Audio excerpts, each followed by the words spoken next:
আজকে আমি আপনাদের সাথে খুবই ইজি কিন্তু খুবই হেল্পফুল তিনটি বেসিক স্টিচ টিউটোরিয়াল শেয়ার করছি। সো হ্যালো এভরিওয়ান, আসসালামু আলাইকুম সবাইকে, welcome to tales of hobby. তো প্রথমে যে স্টিচটা আমি দেখাচ্ছি এটা হচ্ছে ব্ল্যাঙ্কেট স্টিচ। এই স্টিচটা অনেক বেশি ইজি কিন্তু এই স্টিচটা অনেক বেশি জরুরি, বিশেষ করে যে কোনো কিছু সাইডে এভাবে স্টিচ করে নেওয়ার জন্য এই ব্ল্যাঙ্কেট স্টিচটা করে নেওয়া যায়। তো দেখতে থাকুন কিভাবে কাজটা করছি। কাজটা অনেক বেশি ইজি আর খুব সহজে আপনারা চাইলে এটা শিখে নিতে পারবেন।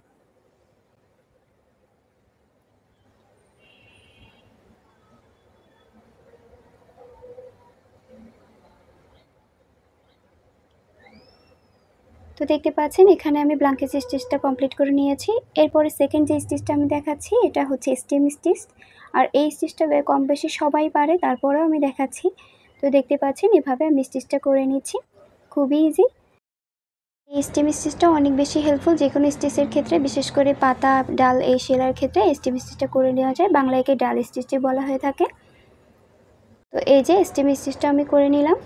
এখন থার্ড যে স্টিচটা আপনাদেরকে আমি দেখাবো এটা হচ্ছে চেন স্টিচ। তো চেন স্টিচটা বেসিক একটা স্টিচের মধ্যেই পড়ে আর কম বেশি সবাই এই স্টিচটা করতে পারেন। তো আমি দেখাচ্ছি কিভাবে খুব সহজে এই স্টিচটা আপনারাও শিখে নিতে পারবেন।